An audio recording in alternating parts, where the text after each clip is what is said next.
What up, Buckeye Nation? Welcome to the Scoop, man. Excited to be here. Excited to see everybody in the chat. Got a good show planned for you guys. Got a lot of recruiting things to go through just real fast. Not going to hit on them real hard, actually.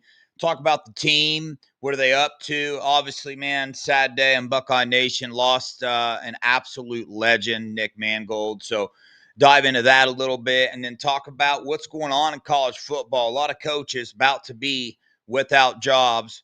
Ryan Day, not on that list. Grateful to be a Buckeye man. So, with that, got to bring in old Nevada Buck here. Help me out with this show a little bit tonight. Nevada, want you to know I averaged last week 317 yards a drive from the Black Tees. Oh, That's how I want to start the show off. Just I, want to tell I'm you. man, I'm telling you, that's impressive. We gotta work on my driving. I hit a couple of 240, 250 yard drives, which for me were bombs. I felt like I hit it as far as a human could hit it. So I'm looking forward to getting a little bit of instruction and maybe getting it out there with Devin. But yeah, excited to be here. Excited to hear about your long driving. Yeah, yeah, for sure, man. 250's plenty long enough, if you're not like a professional or something. But no, I love golf. Been golfing a little bit more here lately. But anyway, Nevada, did the live watch party yesterday. Got to watch Scum on the field. Got to watch Bryce Underwood taking selfies at the before the game was over with fans on the sideline. Was there backflips done the second the game was over, or was that like an AI video? Did you see that? Um, I I can't I remember. I didn't see. I just know. Look, I had predicted that Michigan State was going to upset them. I liked Michigan State plus the points they covered. I think the game was a lot closer than a lot of people thought. And frankly, if not for want of, games generally turn on one or two, plays if they're close games. And this one definitely turned on it. You and I were actually on the phone together at the time when it happened, when Michigan State blitzed him, sacked him, grabbed, fumbled, picked up the ball, had the ball in with the chance to go in down one score, and the ref called offside, and that was really unfortunate. Yeah, yeah. On that note, real fast, just so we can't have people coming and saying, "Hey, you're biased here. Obviously, you guys don't like them." Let's just do this, just real fast. Let's take a couple seconds. Let's watch this play slowed down a lot. Here we go. All right. Yeah. I paused it right there. The ball started to move, right? He started to snap the ball. Is the Michigan State player behind the line of scrimmage? He's allowed to be touching it. He just has to be behind it. Yeah, it seems it's the problem with that call too was the fact that it came in really late. You saw the flag. The flag got thrown in really late. So the guy was clearly unsure of what he was seeing, and and he called it, and it was a horrible call. It was a game-changing call. And I truly believe if not for that, I really believe Michigan goes down last night. They were primed to go down. They're just not very good. And they're really a cautionary tale on a bigger thing that I do want to talk about, which is why would you ever throw the bag at a freshman at a high school, any unproven high school quarterback? You know what I'm saying? Because they are now wedded to Fats Underwood for the next 3 years because they gave him $12 million or $13 million or whatever it is, and he's not. I'm just going to give you guys a little spoiler. He's not very good, and he's not getting better, and he's questionable character. His stats line last night was 8 for 17 for 86 yards. And you can say, well, he also was a dual threat guy. He rushed. Yeah, he contributed 26 yards rushing on top of that. So that's what you're getting from your $13 million guy. And then on top of that, your lead dog always sets the pace for everybody in your, on your team. And he's clearly, the guy, the quarterback, the head of, and there couldn't be a lower character kid in college football than Bryce Underwood. I mean, he's a clown. He's leading them down the road of ruin, and I'm loving it. and it's funny to watch. But again, I would never, man, spend money on the North Texas quarterback who's got 5 years or 6 years and plenty of tape to watch, or Fernando Mendoza or Will Howard or Bo Nix or whomever. But why you would spend money on Fats Underwood and take your program down? I mean, I'm happy they did it, but wow, it's definitely a cautionary tale for any college football team. If you're throwing the bag at a freshman, man, you are playing Russian roulette, and they're certainly doing that right now. Yeah, man. If anybody watched that game, the score wasn't the score because of how good Scum played.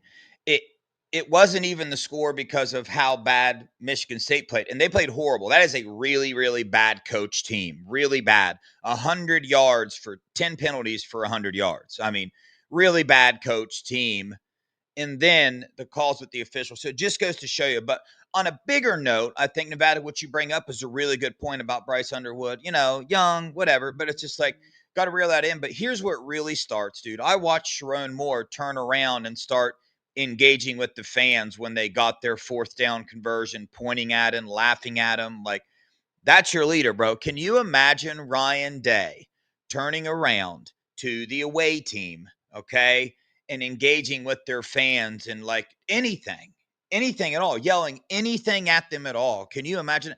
That's your leader. Like, he's just, you brought it up on the message board today, and I completely agree. He's just completely lost, man. I mean, he is lost on the sidelines. I want to say, I think he's an absolutely amazing coach, and they should keep him for quite some time. You got anything to add to that before we move on from the debacle they got over there? No, he's trying way too hard to be cool. He's kind of like when Brian Kelly did the rap video with the recruits down at LSU, trying to be cool. Sharon Moore's just started. He's always trying to dab guys up, and he's trying to, oh, this, give me five. He doesn't know what to do, because he's like the guy he's in the big room and he's in the big chair, and he knows he doesn't belong there, but he's there. So he doesn't know how to act, because he's completely a fish out of water. So he just has that dumb look on his face on the sideline, makes dumb decisions, lets the inmates run the asylum. His coaches, the assistant coaches, walk all over me. He lets Fat Underwood walk all over him, giggling it up on the sideline, selfies on the sideline during the game, and he does nothing. And oh my God, if that was Ohio State, I'd be so embarrassed to be an Ohio State fan. I mean, that would really be embarrassing if something like that was going. If any one of those things was going on, I'd be just humiliated. And the fact that they all go on, and they all go on consistently, constantly, from we had the videos of Fats laughing it up against USC when they're losing by 18 points at the end. It's every week. It's something with these guys, and I love that that's what their program is. Because if their program was like a program that won, that was responsible, that you respected, man, you'd be like, wow, man, they're doing it the right way. They're really building it. But they're just not.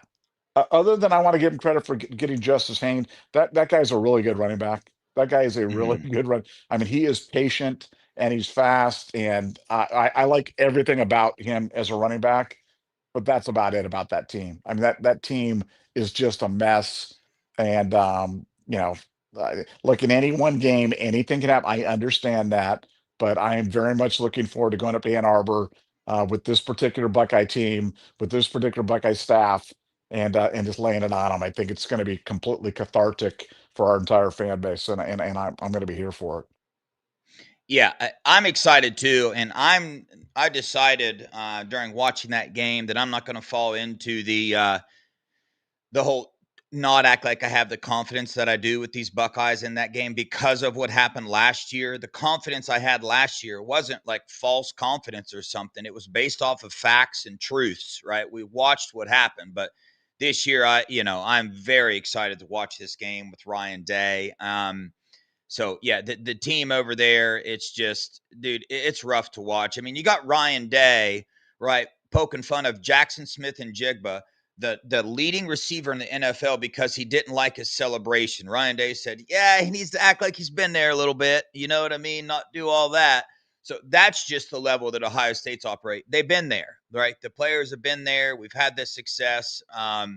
So they know how to operate professionally, responsibly, good examples to each other. But that's not the way it's going for the other team. But it's not like that's new. So let's do this. Let's dive into the Buckeyes. Unfortunately, got to start off Nevada with not so good news. Like I said, beginning of the show, Nick Mangold. I mean, just an absolute Buckeye legend passed away. Lost a good one today. Nevada, thoughts on that?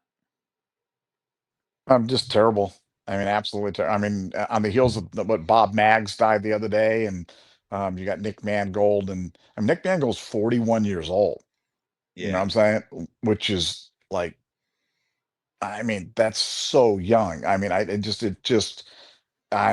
I just, yeah, it's hard to really process. Had seen him about a year ago, and he didn't look right.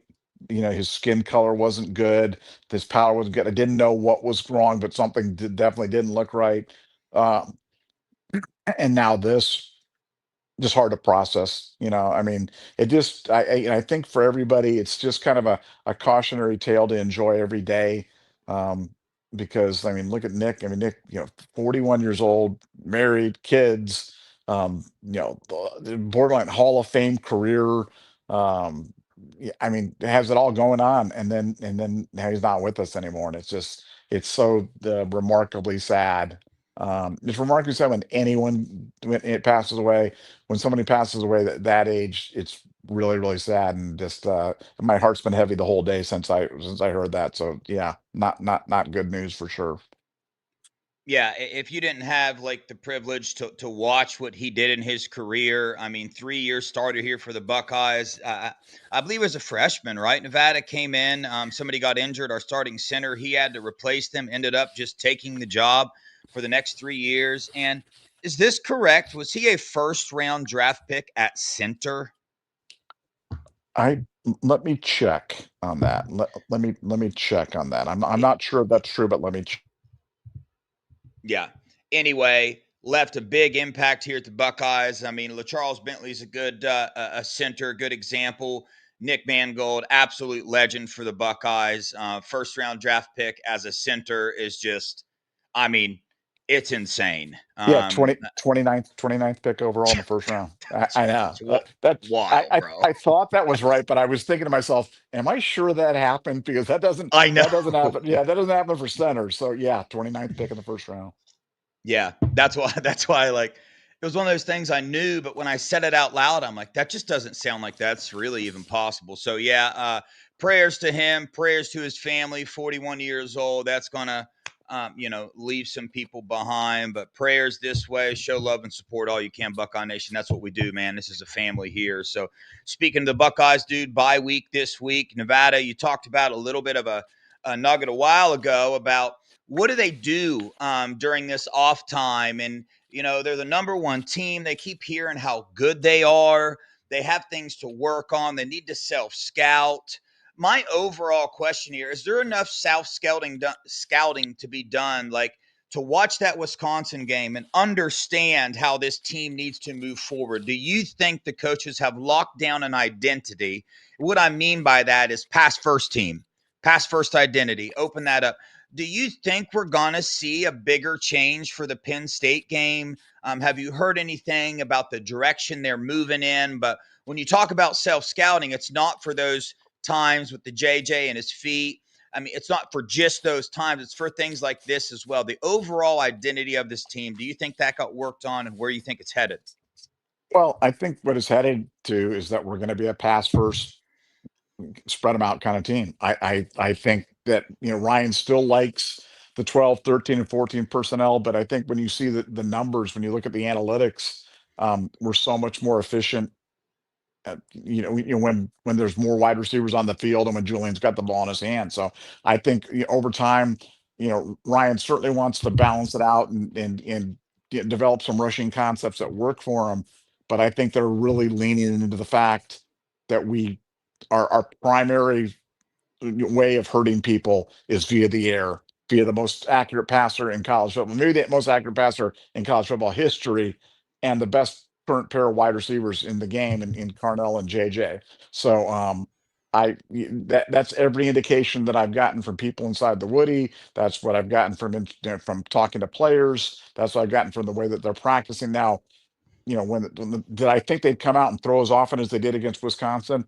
Look, I hope they would, but you never know what they're going to call. You know what I'm saying? Because you're never sure, what they're working on, or what they're trying to set up on tape and things like that.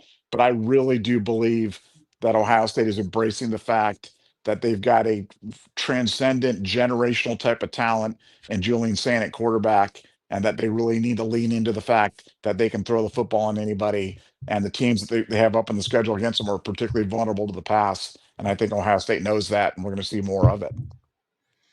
Yeah, I love like where this coaching staff is and what we heard coming out of the Woody, that this is where this team is. This coaching staff is aware, right, of that rat poison that's in the air of you guys are so good. The defense, best in the nation, offense, Julian Sane, and the way people are talking about him. These kids hear those things. They're young kids. So it's nice to know that we have such an experienced coaching staff that went through it last year. Not like this. The team last year had some struggles, so they didn't get talked about in this way, but they have that experience to know how to navigate that and able to make the changes where needed. That's one of the things about Ryan Day that I have seen change a lot more over time. Changes happen a little faster than they used to. That's what I'm seeing anyway, and I hope that continues to be the case. Nevada, I know you're not huge on this, right? And for kind of a good reason. Recruiting is it changes so much in this landscape with nil, and you never know what's going to happen. But the coaches were on the road, Nevada, and you get a really good idea when these coaches have a limited, days that they can go visit players. Pay attention to who they go visit.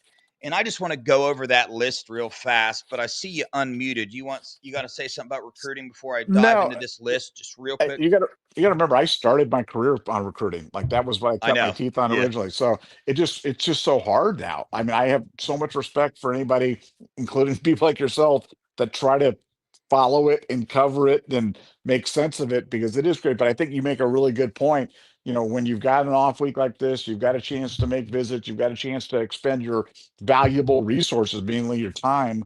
Where are you going? Where are you spending that time? Because Ohio State, obviously, working on future classes, but they're still working a lot of stuff for the current class, and flip a palooza with people. They've brought a bunch of different guys, but yeah, it's certainly where they're going is certainly an indicator of where they want to be. Yeah, things got a little bit more exciting on the recruiting front, and yeah, I know that you, man, you were in the trenches in recruiting, and today's day and age, it wears me out a little bit. You're one of the people I call when I get wore out. I'm like, hey, bro, listen, I had this parent telling me this on the phone, and an hour later they did something else. I don't want to do this anymore. But keep driving forward, man. I love it. I love the grind and the drive of getting to know these players and trying to understand why they make the decisions that they do. But Billy Fester, quarterback coach, saw Luke Fahey, 2026 quarterback commit. Last week, went to see Brady Edmonds again. Both those guys are absolutely tearing it up. And he also stopped in Florida, saw Champ Mods and Naeem Lawrence, 2028 quarterback. So good there, for the future of this program. Coach Locke, here's one to pay attention to, man. This is not new information, but both Coach Locke and Coach Day went to see David Gabriel Georges and Keemon Spell. Coach Day also stopped by Ronaldo Perez's high school, saw him as well. 2027 defensive end, friend of the Buckeye boys, had him on the show. He'll be on again. But, top 150 player, defensive end out of the state of Ohio. Coach Bowen, man, he went and stopped by Kevin Brown, a number 68 offensive lineman nationally, was committed to Penn State. Obviously, the firing of the coach, Coach Bowen, diving back in there. Dude, he's swinging for the fences. Going to see Kevin Brown, Darius Gray, big time players like that. So I love the swings he's taken there. Matty G, some 2027 guys. He went and stopped the number 1 overall player in the 27 class, John Meredith. Saw him as well, and Jaquan Snell, a big time safety out of Texas. Those are 27 guys. But Coach Walton, man, Coach Walton, this is what I wanted to dive into a little bit deeper here, because last year picked up Devin Sanchez and one other corner in the class. This year they got Jordan Thomas, their number one want, and that's it. No other corners in the class, but he's swinging for the fences as well, going after Danny Oden, and Jay Timmons will be visiting for the Penn State game. Directly after that visit, Jay Timmons, who is a top 100 player, like the number 2 cornerback in the class, we'll be interviewing him on here, seeing how that visit went. But Coach Walk stopped by another school today. I forget where, not today, but over the weekend, and he offered CJ Borno, number 15 corner in the class. So Coach Walt taking some big time swings as well. Nevada, a while back, he told people the end of this recruiting cycle is going to look a little bit different than it normally does. We're used to seeing teams come in right with bags and steal our recruits. This feels a little bit different than it normally does. I see these Buckeye coaches staying very aggressive. I mean, offensive line corner, they're not going after, the normal suspects of, hey, let's go get this 1,000th ranked player. They're going after 5 stars here. So I feel like they're going after him for a reason. What do they have up their sleeve, Nevada? What have you heard about how the Buckeyes are going to handle ending this class the correct way? Well, I think, look, there's a couple of things going on, and one's, a broader issue of kind of instability in college football right now, and you're seeing it. You're seeing a number of programs right now who are losing coaches or have lost coaches. Notably, obviously Penn State. We've talked about that, but you've got Florida, Florida State, Texas is potentially with Sark, LSU with Brian. You know what I'm saying? You've got a lot of major programs right now that are listing, and you've got Ryan Day at Ohio State, and you said in the most secure of the secure spots, you've got Ohio State at number one, the defending national champion, and just cruising along. So Ohio State really likes their position right now. They like where they're sitting. They've been trying to keep their powder dry on NIL so that they could make some big offers here at the end of the recruiting cycle. And between a hot brand, a stable coaching situation, and NIL money and resources, look, they're in a good position to make some moves. And I think for Ohio State, their formula's been great. They're staying away from the kids that are just about the bag. And you're starting to see more and more kids. Look, when the money becomes kind of the same, it becomes about other things. And that's where I think Ohio State's at right now. And like a player like Keon Spell, he's talking about, I mean, he just roasted Penn State, talking about how he was going to decommit anyway because he doesn't want to lose. They lose all the big games, he doesn't want to lose. And so it's like, you know, if you're tired of losing or you don't want to lose or whatever it is, come to Ohio State. You're not going to lose often. Now, it's not like we don't win them all, but we win a lot of them. And so, yeah, no, I really like how Ohio State's knows their position in the college football world. We are clearly the alpha dog in the college football world right now, and we're acting like it. We're acting like Saban used to do at Alabama, how he used to come in at the end and the swoop boy kids. That's what we're doing right now, and I love it. I'm really excited about it, and I love Ohio State's position in it. Yeah, I mean, this program, we've said it 100 times in every aspect, academically, the culture, the development, the winning on the field. As long as that money gets somewhat close to what these other teams are, the Ohio State name and the development and the culture and the academics and the faith that you get there, the examples that these other players are leading with, that comes into play. And I love these coaches taking the swing, man. I love it. They seem very confident with some of these recruits when they walk into a room, and they should, because we've seen college football today. Nevada, you kind of brought it up. Billy Napier, gone. James Franklin, gone. Sam Pittman, gone. Mike Gundy, Deshaun Foster, Brent Pry, Trent Diffler, Trent Bray, Jay Norvell from Colorado State. A lot of firings. And the next one on the list, there's a couple more to pay attention to here. LSU, Brian Kelly, man, I mean, from what I've read and from what I've heard, they're really discussing that game yesterday against Texas A&M. I saw the final score of that, and it was actually uglier than the final score led on to be. Then you got South Carolina with Shane Beamer. I mean, dude, they had Alabama. It was Alabama, right? Dead to rights. Mississippi State. who they had Texas dead to rights. Steve Sarkisian as well. So you're bringing this up, and the more I watch every team play and every coach, the more I think back of some times I've talked about these Buckeyes this year and what they can do better. And it makes me think, man, we are blessed to be Buckeyes. We really, really are. Because, man, on the field, off the field, these Buckeyes just look differently. Ryan Day coaches differently, turned over two coordinators, doing what he's doing. And you got coaches like Brian Kelly that have been there forever. And look at their recruiting over there. I mean, they pay for recruits. He gets everything he wants over there. Ohio State has lost some recruits to them because they come in with the bag and just straight buy people, and they're still not able to put it on the field, you know? So it just goes to show you how grateful we should be as Buckeye fans towards Ryan Day, Mick Marotti, and these coaches and what they're doing because, man, there are some high expectations in college football, and that's new to some of these programs, Nevada. You know, it's not new to Ohio State. Can you remember a time when the expectation wasn't win a national title?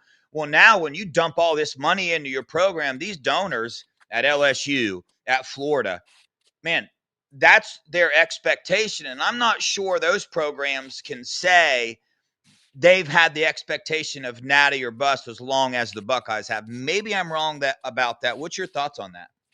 No, it's definitely a thing. It's a new element right now. When teams are paying for a player, when booster influences or other people are coming in paying for a player, they want to see him on the field and they want to see him excel. And if he's not doing those things, they want to understand why.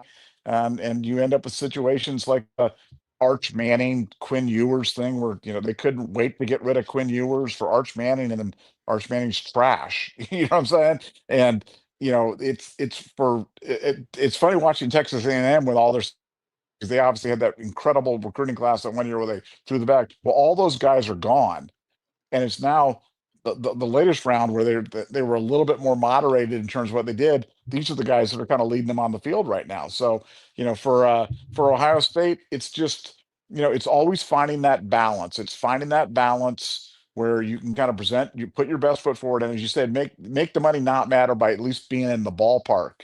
And I just think it's such a clever strategy to stay away from the kids that are trying to get the last dollar, because that just, I think those kids always bring problems with them, and whether it be a mom influence or a mentor influence or an overly aggressive dad or agent or whatever it might be.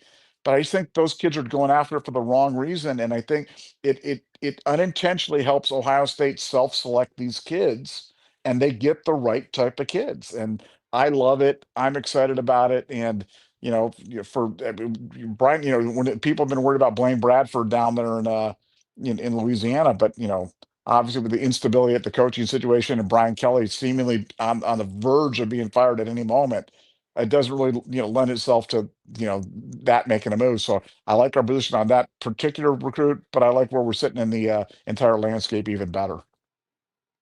Yeah, it just, it can be aggravating sometimes as a fan to watch the Buckeyes and how they operate their recruiting. But honestly, man, I've said this for a minute now since I've been a little bit more involved in recruiting is, man, I can't hate on their strategy. I can't hate when they back off of some of these guys that they just want the biggest bag. The biggest example, Nevada, that I can give to you, because it's probably affected Ohio State more than any other team, is Oregon. Oregon has came in with the biggest bag several times and taken recruits away from Ohio State, and Ohio State has not re-up their offer to try to get that kid back. They've let it play out, and we saw what happened on the field the first game last year. Got us by a point, but ultimately we saw who the better team was in the Rose Bowl. And then this year you watch Oregon lose to Indiana, really hypes Indiana up, and then you watch them go into the Wisconsin game. Now granted, lost their starting quarterback, but it's Wisconsin. Okay, the score was 7-0 at halftime. Okay, backup quarterback or not, if Ohio State would have played Lincoln Keenholz the entire time for the Wisconsin game, do you think the score would have been 7-21? No, they still wouldn't have scored.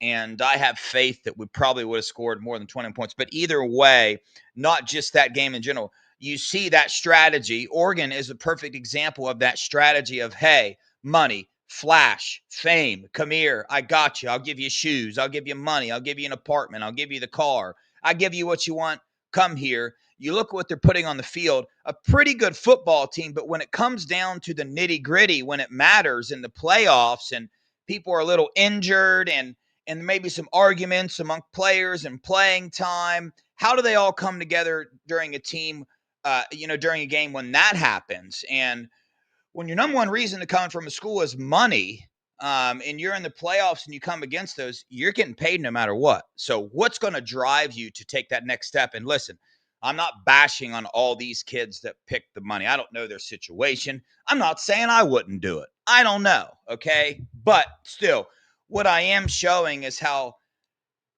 Ohio State's recruiting strategy is a lot different. Not just their recruiting strategy, how they run their teams a lot different than a lot of teams around the nation that get all this buzz about number one preseason and all this.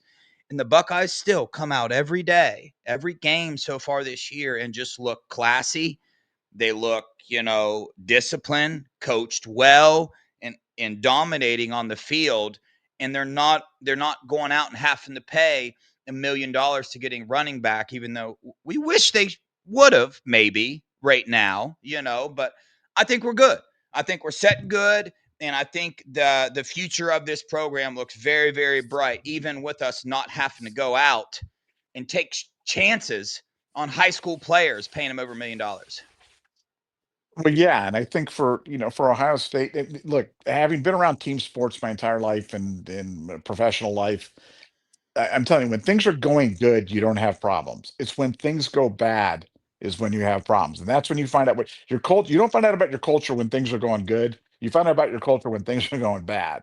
And that's why these programs like Oregon, if they face any adversity at all, they just tend to fray apart. And Michigan is absolutely a kindling box, just ready to go up in flames. Because that's why they play really well at home and they play really bad on the road. They're just the classic bullies. And I think for Ohio State was able to tap into that culture last year when everything was at its worst, when the fan base had, for a large part, had turned its back on the team, on Ryan Day, stopped believing, everything like that. They brought it inside and they believed in themselves and they went on a historic tear and convinced resoundingly won a national championship. So I just think that for Ohio State, I think the culture is what matters. The culture is what makes a difference, and we want those kids that want to be a part of. We want to that want to be a part of that because that's for the bad times. And for Ohio State, we hope that we don't have bad times, but inevitably in college football, man, you lay an egg, you have a bad game, you catch some bad breaks, you get bad. And it happens. It's happened to just about every team. In my memory that I can think of with Ohio State, very few Ohio State teams have ever gone undefeated. In this new playoff scenario, I don't think any team will ever go undefeated again. It's going to be hard. It's going to be really, really hard. But for Ohio State, I just know that if something does happen, I'm not worried about them completely falling apart at the seams. I'm not worried about that being the undoing of the staff or the team's going to quit because I know those guys are there for the right reason. They believe in what they're doing and they'll get it figured it out. And then that gives me a lot of comfort.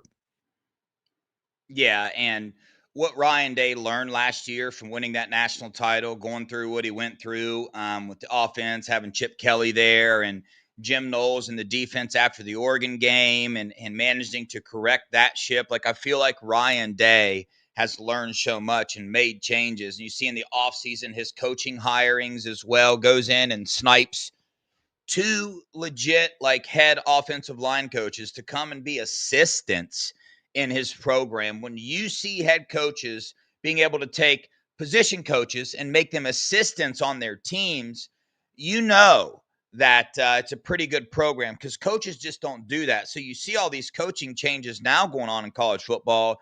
I'm wondering if Ryan Day has got any phone calls out to a couple of these assistants from Florida and these other programs out there. They're losing their head coach. Programs falling apart. So what Ryan Day is doing, changing with the times. What Ohio State is doing. Mark Pantoni came on a radio interview the other day and says, "Yeah, Neil, the way college football has completely changed my job. Right, I have to do so many different things. But Ohio State."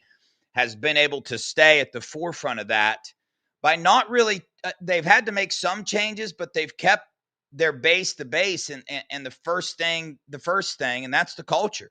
That's these kids. That's raising these kids to be good men. It all starts there. And Ryan Day loves these players just like the rest of these coaches do. Matty P coming in, you hear about the relationships he has with some of these players. Some people compare that to the relationship our defensive coordinator had last year. Coach Locke coming in, the relationships he's built with some of these players. It's such a tight knit group. And the base of that is the culture, right? A lot of the teammates, they share a similar faith that's very strong in this Buckeye culture as well. So a lot of good things going on for the Buckeyes, especially you take a step back and you look at what's going on around the country, Nevada, and all these coaches being fired. And there's going to be more fired, right? Mike Norvell, Florida State. I think they're making the right decision on keeping him for the year. But once this year is done, I think he's gone too.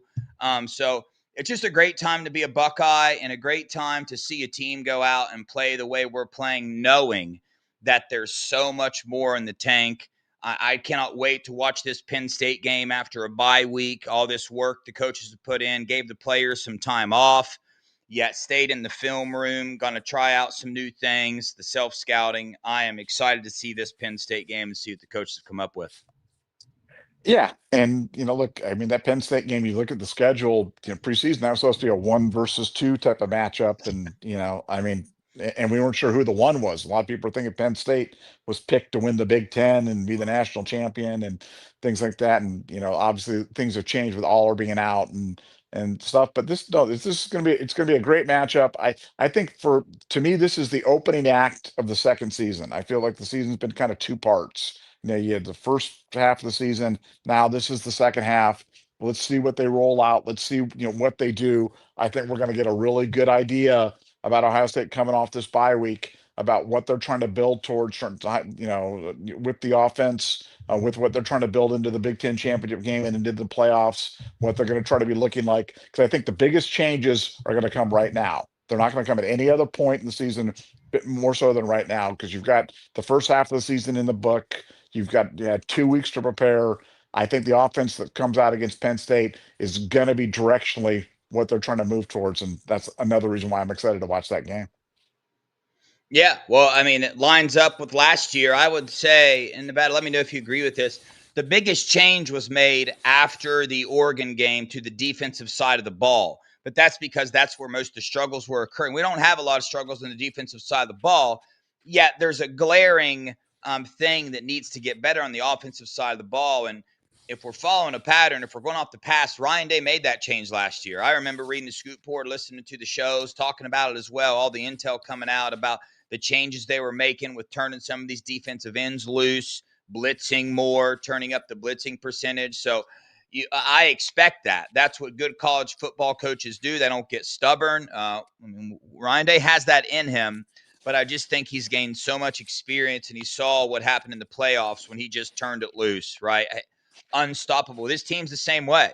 We're unstoppable. We have just as good, if not better receivers in some way. Carnell Tate is definitely a better version of himself. It sucks losing to Mekabuka. Still got Jeremiah Smith. But Julian Sayin, as far as passing goes, is an upgrade over Will Howard. And I loved Will Howard, won us a national title. I always thought he was a way better passer than people gave him, credit for. But still, Julian Sayin's just different. And this team What, is so what, young too, Nevada. It's wild, bro. It's well, wild. it's funny. There was excerpts that came out of that book, that Buckeye Brotherhood book that came out, and they talked about the Rose Bowl last year, and they were talking to the defensive players and how the defensive players came into the locker room during the Rose Bowl and were feeling pretty good about themselves, big halftime lead, and they said that Knowles came down there and was just furious and was just like, we're not going to rest on there. We're gonna get in there. He's like, what are you guys gonna do? And there's like, just let us get after him, coach. He's like, just put him on the ground, put him on the ground the whole time. Then they proceeded to sack him like 7 times or whatever it was. But I mean, for all the crap that Knowles gets, I mean, Knowles knew what to do. He knew when to push the guys. He knew what to do. And that Rose Bowl, might have been one of his finest hours there in terms of the number of time after what had happened the first time around against Oregon, not being able to stop them, and then just completely confounding Dylan Gabriel, sacking him, I don't know, 7 times or whatever it was, and winning that game, kind of going away from the number one team in the country. That was great. But yeah, no, it's a super young team. People don't talk about how young this team is, and we've talked about on the show. I mean, for 2026, just on the offensive side, you return the entire offensive line, your tight ends, your running backs, uh, you you have 3 or 4 of your top 5 wide receivers and your quarterback. That's what returns in 2026. So yeah, lots to be excited about. We're gonna be down a few pints on the defense, not only with upperclassmen, but with underclassmen going early to the NFL draft. But I have faith in Matty Patricia to be able to turn that thing around. I think he can do it. He can get it done, and he will get it done. And he did it this year, losing 8 starters. I think he can do it again in 2026. Yeah, it's funny. Somebody in the chat put a team meeting has been called by LSU at 8 p.m. tonight. We know Texas did that one time this year, and I know this isn't new to college football. Have a players only meeting with the coach, right? But I'm not sure about the details of some of the stuff that was said to Coach Day. If that's a normal thing that happens, can you imagine somebody yelling that at Nick Saban in there, like, "Hey man, like you screwed up, you did this," or Brian Kelly yelling at him, telling him what he did wrong? Do you No, think it's that not Urban happens with Meyer. that on other That teams? that he was a liar, that he's lying. Yeah, I think I think they were very fortunate that and it was interesting that it was like Mitchell Melton and a lot of guys, and again, we had this at the time. We'd said, who are the leaders, and we're like Mitchell Melton, and people are like, Mitchell Melton was leading. He didn't even play. It's like, no, he was one of the guys that really stood up and talked about it. But yeah, um I think that clearly was a turning point, but that was unlike any meeting that I've ever heard of or been a part of in my life, and certainly I think it took that level of pointed discussion to kind of turn that team around and get them in the right direction. And I'm not sure if we'll ever see anything quite like that again in our lives, because that was truly special. Yeah, it was. I got that book ordered, waiting on it to come in. I'm excited to read it, man. Jeffrey, any changes coming after the bye week? Do we anticipate? Jeffrey, I tell you what, we're definitely going to have a show on that this upcoming week. We're going to wait for the Buckeyes to get back in, practice a little more, right? That way we can gain a little bit more information, because right now, just talking, self scouting, stuff like that. So this upcoming week, there'll definitely be some nuggets coming out on the Scoop message board and on the show as well. So we'll have some more ideas as to what schematically is being changed up, any changes to the lineup, Tegra Shabola at right guard, the running back lineup. We'll have some more information on that and definitely let you guys know what that is.